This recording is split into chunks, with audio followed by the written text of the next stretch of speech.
Hey everyone, we have been talking about misbehavior this week and how to identify it, what it is, and then we talked about 3 of the 4 mistaken goals already. So if you missed those, go back and look at them. But undue attention, so when our children are saying, look at me, look at me, look at me, and they mistakenly believe that they only belong if they're keeping you busy with them or getting special service.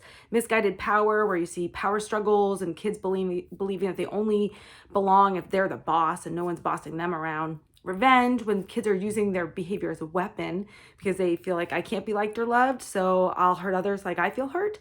And then today, the last one is called assumed inadequacy. And this one's really tough because it actually can look like the other 3.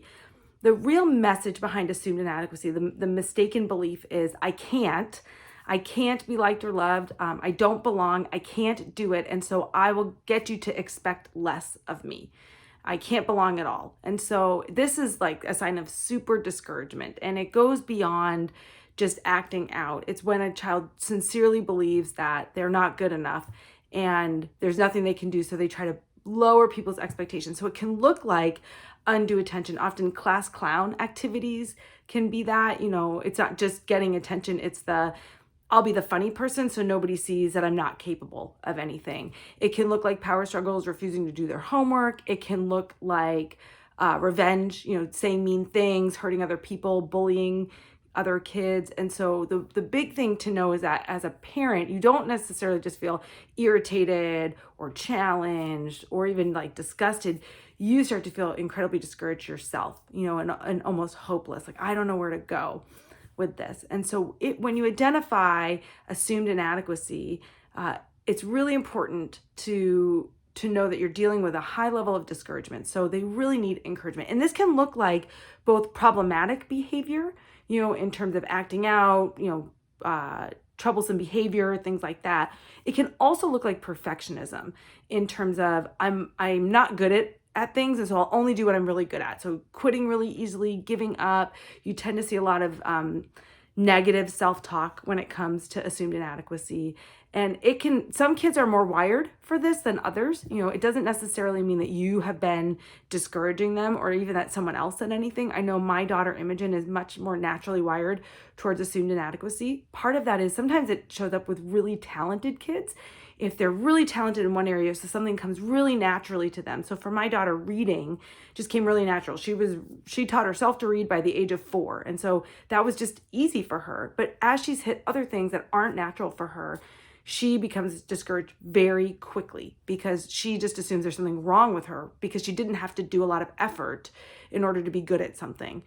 So you can see that often with kids that are really bright or really talented in one area. They can go to assumed inadequacy because they didn't have to do effort to be good at something. So they assume, oh, if I'm not good at something, there's something wrong with me, rather than, oh no, the way you get good at something is through practice. And so when you come to assumed inadequacy, encouragement is one of the most important things. Don't rescue your children. Don't give in to that belief that they can't do it, that they're never going to belong. Don't pity, because that just, it feeds that. So what you want to do is anything that you can encourage, because encouragement to kids is like water and sunlight to plants. It builds them up. They need that. And it doesn't have to necessarily be around the thing that they are struggling with, though even that you want to see, like, sometimes you have to dig really deep and say, I noticed that you didn't give up in the first 10 minutes today, or I noticed you put your dish away without being asked. It's looking around and finding those small things. It's really becoming a detective and paying attention. And encouragement is different than praise, right? Praise is about putting labels on our kids, and we put labels on people that actually doesn't feel good to them. It can worsen assumed inadequacy when you say, well, you're so creative, or you're so pretty, or you're so smart, or when you put labels on kids, they often feel like they don't really measure up to it. So they're having to act and they're having to perform.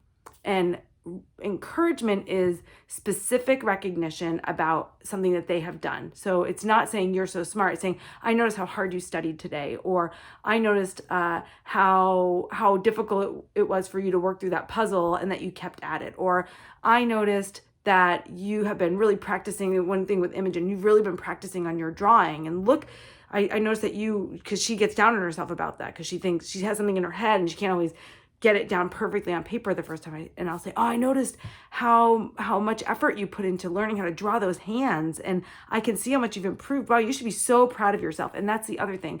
Kids do want to hear that you're proud of them, but more than anything, you want to hand back to them, you should be proud of yourself, or you have the right to be proud of yourself, because that's the lesson we really want to teach them, is not to work for other people's praise and other people's recognition, but for them to do something because it feels right to them, because they've worked hard at it, and to acknowledge themselves. So really work on with assumed inadequacy. You work on specific recognition, descriptive recognition of their specific activities. The other thing that you can do is start to break things down for them, right? Because sometimes they get so overwhelmed by the whole, because they often see what should be, it should look like this. They see the end product and they don't see the way to get there. And so breaking it down by bite-sized steps can be really helpful, but giving them the ability to actually accomplish it. Don't just do it for them, because the more you rescue, the more you treat them as if they can't, and they begin to see, oh, that belief is right. Because what they're really saying is, believe in me, don't give up on me. And so with assumed inadequacy, when we can begin to see what's behind the behavior, because really what they're trying to do is push you away with their behavior. And that can, again, be through perfectionist tendencies of, I'm only going to do everything that I'm perfect and wonderful at and that I know that I can succeed at. Or it can be through troublesome things of saying, I'm going to just lower your expectations so you don't see how really bad I am, or I'm getting ahead of it and you won't like me because of this, but you won't know that I'm bad at this. So if we can see what's behind it, we can start to meet our kids in that moment and really start to build them up. So I hope that this 5-part series has been helpful to you on what is misbehavior in our kids and how we can work through that. Next week, I'm going to be doing a 5-part series on parental misbehavior, the things that we bring to the equation, how we might be adding to that or provoking some of this misbehavior, and our own parenting dynamic. So, hopefully you can look through those 4 mistaken goals and start to pay attention to why your kids might be acting out the way that they are. Remember, misbehavior is your kids telling you what they need help learning, and you're there to help them learn. And next week we'll talk about how you might be contributing and how you can have a little bit more self-awareness and maybe diffuse a particular situation. So I hope you'll join in next week. Again, if you have questions or comments or specific challenges, please let me know. I'm here to help. I'd love to guide you through whatever very specific parenting challenges you are going through. Have a great weekend, everyone.